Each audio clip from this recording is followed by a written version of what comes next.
As I say, I could talk to you for hours about experiences. About 1977, I decided to have a look at the Quran. I never met a Muslim. I lived 100 kilometers from the nearest Muslim. See, what interested me was what non-Muslims said about Muhammad. There are books and books written about Muhammad that tell you, one thing we know for sure about this man, he had an outside source of information. One book I've got says the Quran was written by a committee, because they've established so well that there's information in there that an Arabian shouldn't have known. He must have had someone from the outside bringing him this information. So they say, one thing we know for sure, he had an outside source of information. Now, he said this book was a revelation. So they say, you see, he was a liar. He got it from somewhere, he put it in a book, and he gave it to someone, telling him it was from God. He was a liar. Other people write books and books on the subject of Muhammad, and they say, one thing we know for sure, he thought he was a prophet. He was crazy. Because they look at his life very carefully, and they see episodes like, for example, when he hid in the cave with Abu Bakr. He was running from the whole city who wanted to kill him, and he hid in the cave, and when the Meccans came running up to the cave to kill them, what did he say to his friend? Did he tell him, see if you can find a back way out of the cave? What he told his friend was, relax. He was telling him, I see what you see, but he said, God is with us. God will save us. So people on that basis, they say, you see, he thought he was a prophet. He thought God was with him because he said things like that. He wasn't a liar. They never seem to realize that one man can't be both. So you can't be a liar and a crazy man at the same time. If you think that an angel gives the words of God in your ear, and somebody says, I have a question for you, what does God tell you about this thing? I'll want to hear an answer tomorrow. If you're a crazy man, if you think an angel whispers in your ear, then you don't sit up that night thinking, what will I tell him tomorrow? What can I find? Who knows the answer? You're crazy. You think the angel will tell you the answer. You don't go and look it up somewhere. So you can't be a liar and a crazy man at the same time. You can be one or the other, or neither, but you can't be both. You see, I read 2 non-Muslim biographies of Muhammad. One was by Rodenson, who's an atheist, who hated the man. But many interesting things come up about his life that I had to wonder about. One story that's told is that when he was an older man, he had a son named Abraham. The son died when the child was 2 years old. The same day the boy died, there was an eclipse of the sun. The sky went dark. And the Muslims came running to their prophet and said, look, it's a miracle. Your child died and the sky went dark in sadness. It occurred to me, see, if he was a crazy man, he'd probably believe what they said. He'd probably think, yes, it's a miracle. My child died, the sky is dark. Yes, it's a miracle. If he was a crazy man. If he was a liar, he would have taken advantage of it. He would have said, yes, right, my child died, the sky is dark, you tell everyone, it proves I'm a prophet. It's a miracle. But what did he do? He became angry with the Muslims. He told them that was nonsense. He was angry with them. How dare you say that? He said, the sun and the moon are signs of God, and they don't worry themselves about the birth of a man or the death of a son of Muhammad. Doesn't look very crazy. Doesn't look much like a liar. Now, you have a third alternative, of course, which people tell you all the time. They say, no, he was not a liar. He was not a crazy man. He was deceived by the devil. Deceived by the devil. It's an interesting idea. But whatever you say, you better be ready to back it up. There's a lot of difficulties with that idea. For example, there is a verse in the Quran which tells the reader about a good habit to develop. It tells him, before you read this book, always say, A'udhu billahi minash shaitani rajim, which means, I take refuge in God from Satan the rejected. Is this Satan who wrote this? Who said, before you read my book, ask God to save you from me? Is that Satan who wrote that? As Jesus said, If Satan is divided against himself, then his kingdom will fall. He's fighting against his own interests. So let me finish with a story that illustrates a point.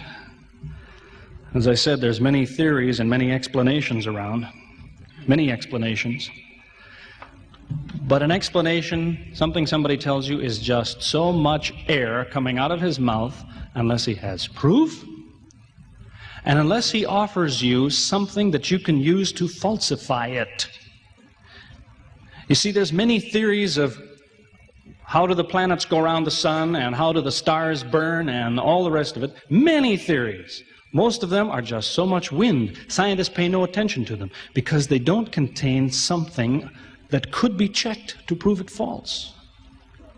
You see, Einstein was considered an intelligent man because when he offered his theory in 1905 and again in 1915, he didn't just offer a theory, he said, here's 3 ways to prove I'm wrong.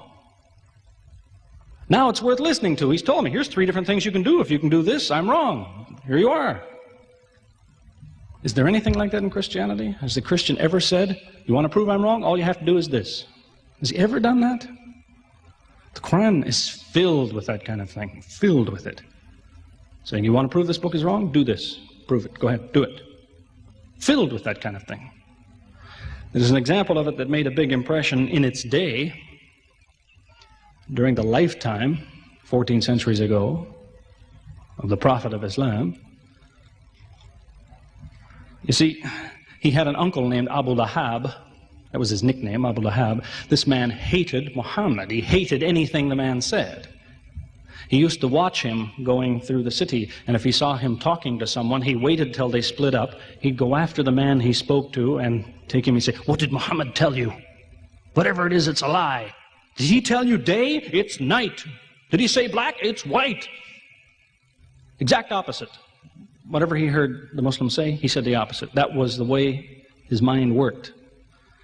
There's a little chapter of the Quran called Lahab, and it says about this man that he'll never change. It condemns him to hell, Jahannam.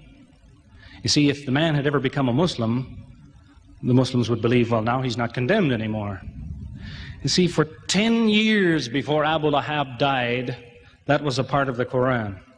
And the Muslims could come to Abu Lahab and say, do you know, it's been revealed to us in our book that you will never be a Muslim. God says you will never be a Muslim.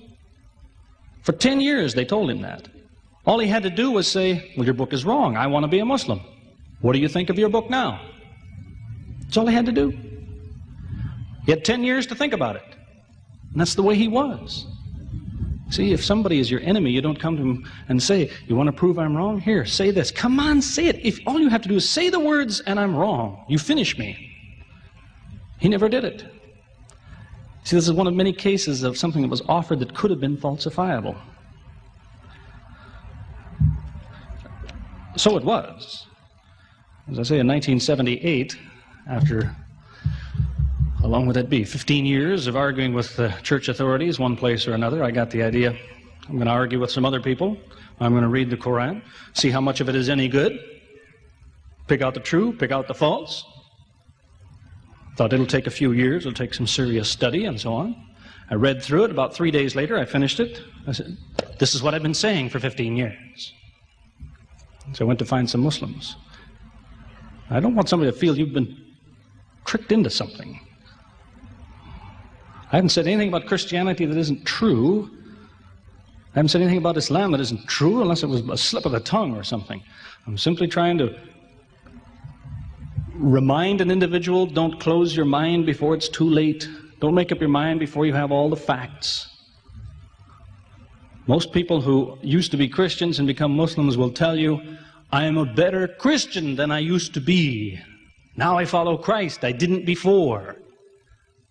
That's what I would tell you. The Bible says Jesus told his disciples, when you greet one another, let your greeting be, peace be with you. He set the example. Peace be with you. Who says that today? Christians? Once in a great while, maybe. Muslims, whether they speak Arabic or not, they say, Salaam alaikum. Peace be with you. Jesus, when he prayed in the Garden of Gethsemane, put his forehead on the ground. Who prays like that? Christians or Muslims? Jesus used to fast for more than a month at a time. Who fasts today? Christians or Muslims? Who really is trying to imitate Jesus? Somebody said to me before coming in here, they said, the Muslims make Jesus out, they insult him and so on and so on. How, possibly, do they insult him? They lift him up. Up. They can't tolerate anything bad said about him. They would just as quickly tell you that, they say Muhammad Rasulullah means Muhammad is the messenger of God. They will just as quickly say Isa, Jesus, Isa, Rasulullah, no problem. Just as quickly tell you that, because it's true. They occupy the same place. If God himself wants to make distinctions among his prophets, that's his business, not ours. Treat them all with the same amount of respect. May God guide us always closer to the truth.